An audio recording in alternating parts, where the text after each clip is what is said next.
Sure, I'll start. I'm Graham Provost from Chorus, Vice President for Strategy and Business Development.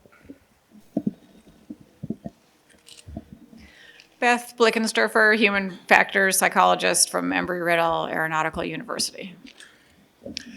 Ron Bazayan, Training Specialist for Nova Chemicals at our Joffrey site. Hi, good afternoon. This is Ravi Srinivasan. I am the Vice President General Manager for Emission Reductions for Industrials from Honeywell. Mohammed Hoda, Honeywell PMT, Director of Carbon Neutrality. Okay, starting off, I'm going to actually try and throw out the first question here. For Mohammed and the rest of the panelists here, as a historian, not a data historian, mind you, I like looking at the circular events and incidents that happen throughout history. And I'm wondering how you see this compared to the CFC crisis in the 80s. Is digitalization and automation really the golden bullet that we're looking for to try and stave off this ecological disaster, kind of in the same way that we saw regulation at that point? So I think, at least in terms of carbon neutrality, how we're looking at digitalization is, it's a very important part of the bucket of, there's a bucket of solutions, and digitalization is one of the major ones of it. Because at this point, how industrial sector is working, I think there's a gap in between a lot of we don't even at industrial level understand what our data is at this point. And where is the data coming from? Is it validated, is correct, or are we just estimating it? Getting that into a bag, getting that into a boundary line is extremely important, and I think so. At least it's a place to start off at. Okay.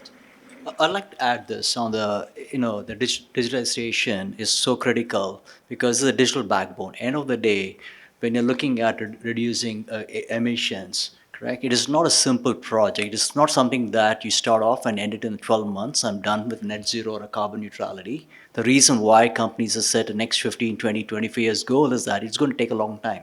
Right? It's not a simple process. It requires, in terms of, as Mohammed was saying, making sure we really understand what's the right baseline. The biggest challenge that we have in the industry is transparency. The data needs to be auditable and credible as well. Making sure making sure that we have the right baseline is going to be the critical start. And you can't mitigate what you don't measure, correct? You got to measure first properly and making sure the right baseline. Then you start on the journey in terms of the reduction. I mean, to hit the net zero goals, making sure you have all the information, fixing leaks. I'll just talk about it a little later in this session as well. Then going on to the next stage of what we call the energy efficiency programs. Like it's emissions all about energy. The lower the energy that you consume by optimizing the plant, optimizing the assets, it's going to help you to lower the emissions. And finally, a lot of technology that Mohammed talked about in terms of having carbon captures, green hydrogen, brown hydrogen, all this stuff. That will eventually help you to get to a path where you're closer to the net zero or enable the customers to get to a carbon neutrality or net zero. So it's a process.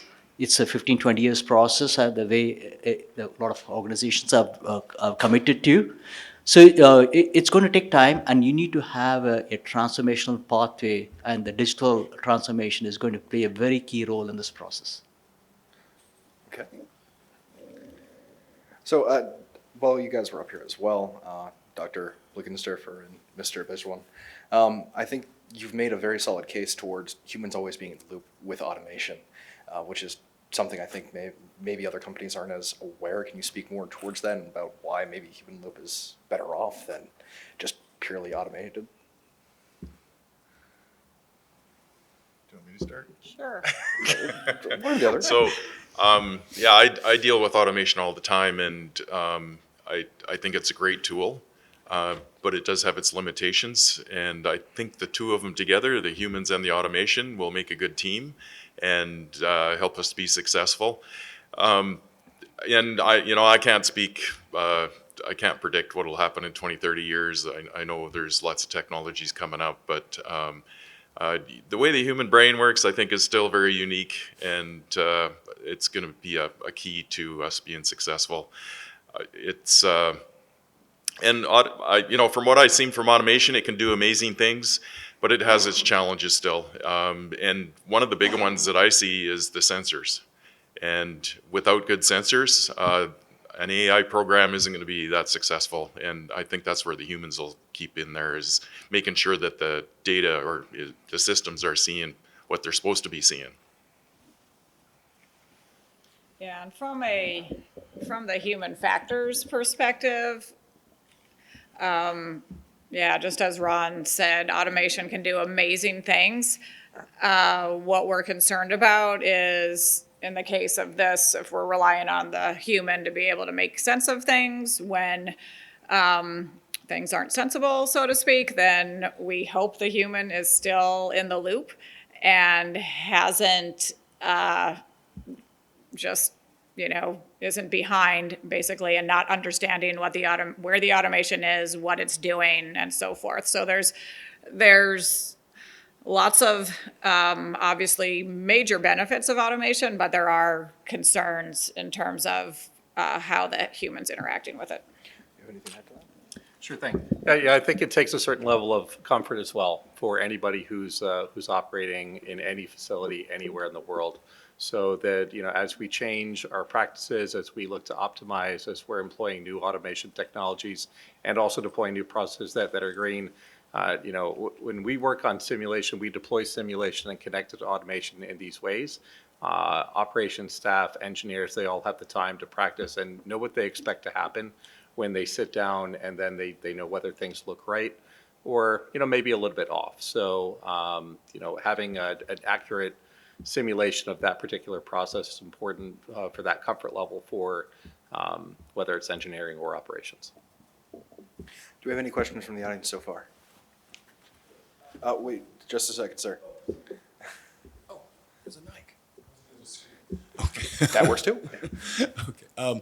So my question is more along the OTS, the OTS area, and we have seen a lot of these operator training simulators kind of rot on the vine because they're not kept up to date with process changes. And I heard you mention that Corey's helps you keep it up to date. But I'm wondering, internally in your organization, do you have a program internally to make sure that you're keeping process changes up to date? And if so, like, how do you manage that? Yeah, so one of the keys is having a dedicated trainer looking after the system as well. I not only train the operators, but I take the responsibility of making sure the system's up to date. And the other leadership support definitely is important, because it could be easy for them to assign me some other roles and keep me too busy to keep up on the simulator. The other one is our project management. So we make a change in the unit. That automatically looks at the simulator and see if it needs to update. That's in their process. And they pay for it. That's the other key. If we had to go back for money all the time, I think it'd be delayed. And maybe we wouldn't get the simulator updated before we made the changes in the unit. So typically when we make a simulator, or we're changing in the unit, we get the simulator updated, we've trained the operators on it, and then they start it up in the unit. Any other questions from the audience? Oh. Okay, so this question is for Mohammed Hoda. So you, in your presentation, you have mentioned about the science-based targets. So I was just wondering, like, how industries are strategizing to be in line with these science-based targets. So science-based targets is a DOE challenge program that you have to sign up for, and then I could find you some information on it if you want, but it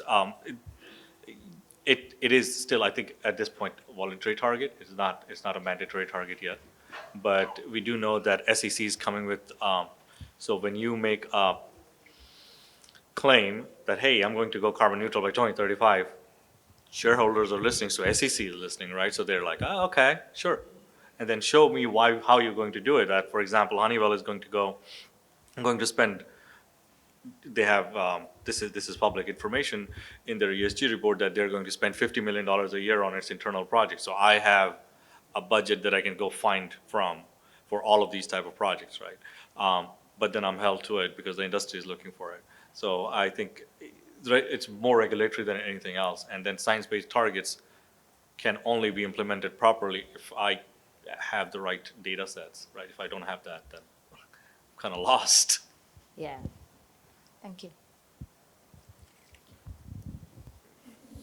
Another question from the audience. So probably question for Ravi here. So you talked about path to net zero. So how do you define the path to net zero? Like what recommendations do you have for companies who are on a journey to decarbonization? Okay, thank you.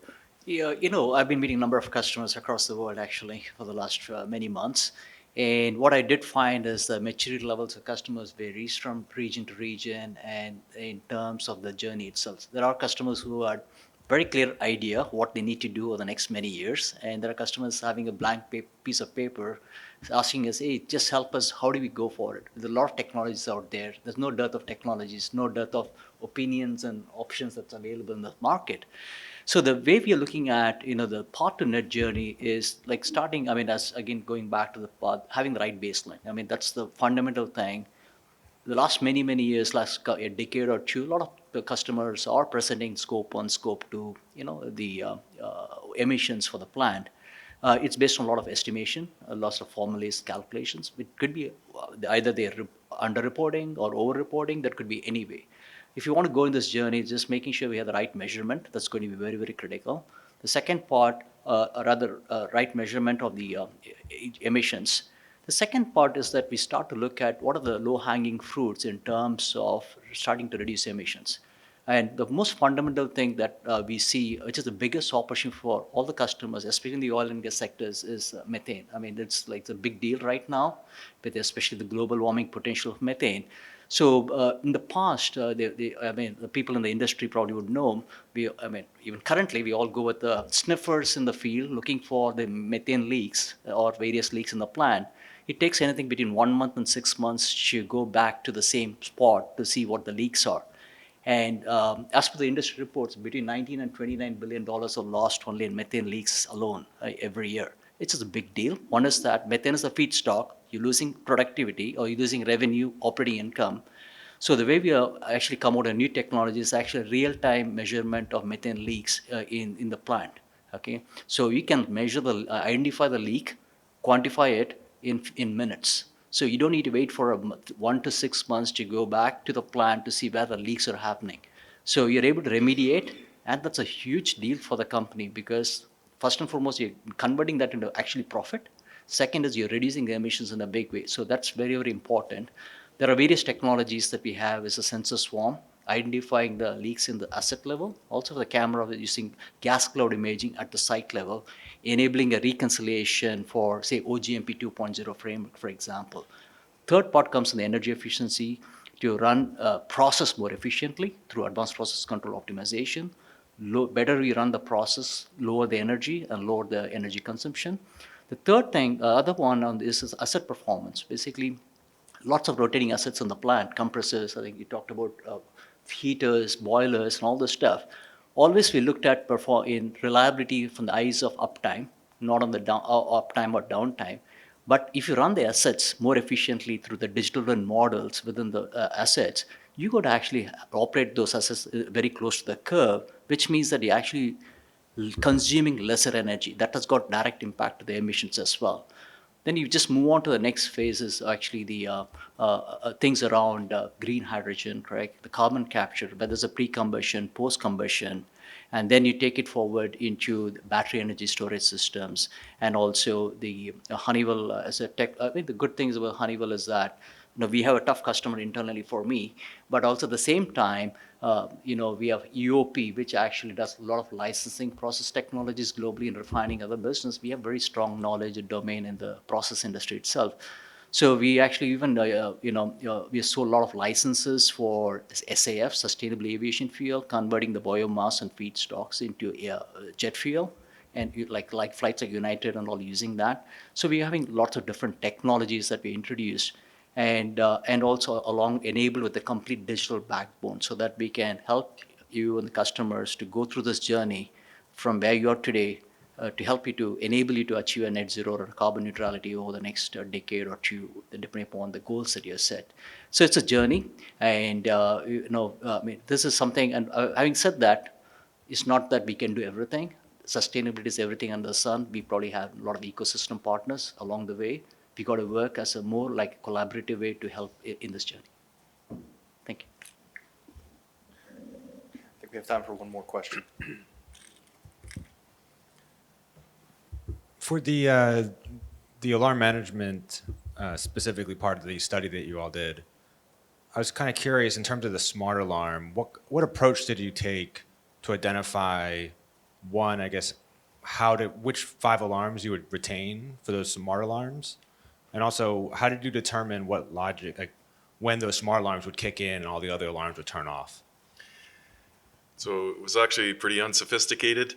I just went in and saved a condition on the model, on the simulator, to get it down to 5 alarms. I just disabled 145 alarms basically. And to make the non-rationalized state, I just added alarms and saved it in the simulator. So we do have smart alarming software that we use in the plant for different things, but for this test, we didn't have that set up yet, and that was the easy way for us to do the test. And picking the 5 alarms, I just left 5 alarms, and they were the same 5 that stayed up for each of the scenarios, basically. Okay, we actually might have time for one more question.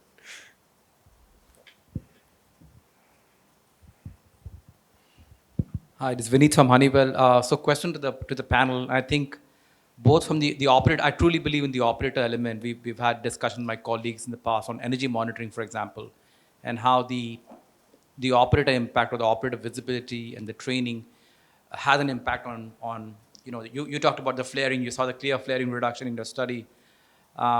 So can anyone from the panel discuss this topic of your experience and potential for operator training and enablement from a energy monitoring or energy reduction perspective, or what are your experiences? Thank you. Yeah, so I could start with that one. We're not specifically training the operators for energy monitoring. We have an optimization group that looks after that, and they give direction. They do learn what to watch, obviously, based on those. There's a simulation they run. From a training perspective, though, each time we start up, we are focused on reducing flaring and upsets as well. It's not just partly we have a limitation on what we can flare clean, and the other part is we just don't want to waste products. So that is built into the training program, and we have we've used the simulator quite a bit to reduce the amount of flaring and come up with ideas and tested them out on the simulator extensively. Yeah, just probably maybe I'll add to that, coming from the Honeywell perspective as well. One of the things is that, we are combining a lot of technologies as well in terms of including emissions factors or coefficient into the operating cycle. So even if we look at APCs, even probably eventually for the alarms as well, always is focused on production, increasing the production, not on emissions, correct? Emissions is okay, like I have to get more product out of the facility. But the things have changed now, the way we are, I know I'm working with the technology as well, implementing, don't just look at the productivity, but look at the energy intensity going out there, correct? And we are adding emissions as one of the factors.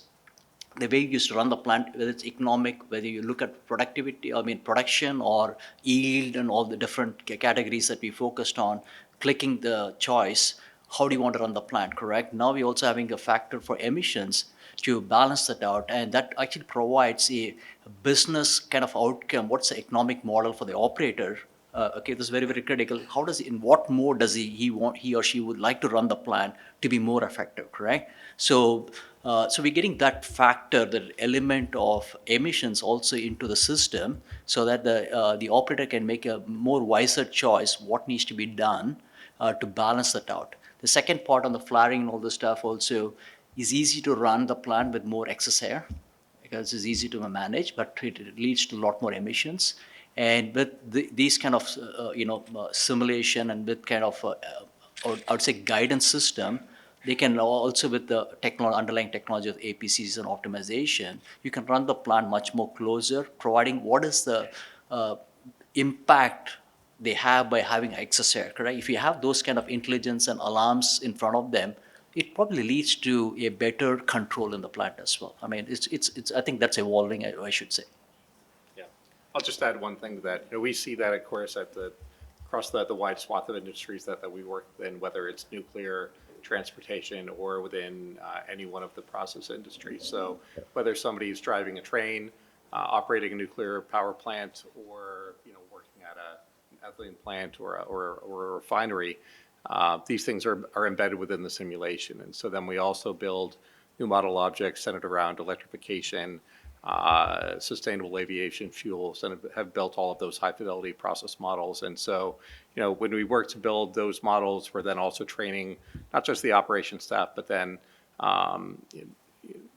the entire engineering teams that have to implement all of those things. Yeah. It is the original digital twin, yes.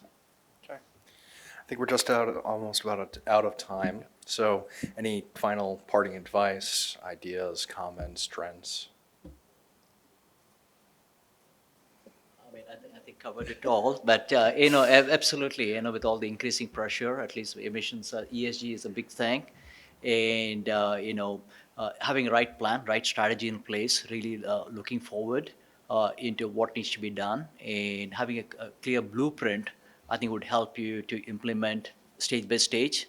Again, as you move along the journey, the conditions would change, so you got to be dynamic so that you alter the strategies and use the right levers to get to that eventual goal. Yeah, just a couple things. Beth had talked about the difference between, or weren't expecting what we got for results for rationalized and non-rationalized. So I didn't expect to see much difference there, just because if you got 150 alarms versus 250, 3 to 5 pages of alarms really doesn't matter to the operator. They don't have time to go through them all anyway. The other thing is, it was very difficult to get scenarios that were equal in one finishing side of an ethylene plant that would bring in the same number of alarms. And I think one of the scenarios ended up being a little more complex than we anticipated, and that kind of skewed the results a little bit. The other thing is, if you're interested more in the Center for Operator Performance, Michael Moody's here from BASF that's a member, and John Fisk was here from Yokogawa too. He's a member as well. All right, well, if that's all, I'd like to formally thank you all for being here, and thank all of you fine people for being here as well.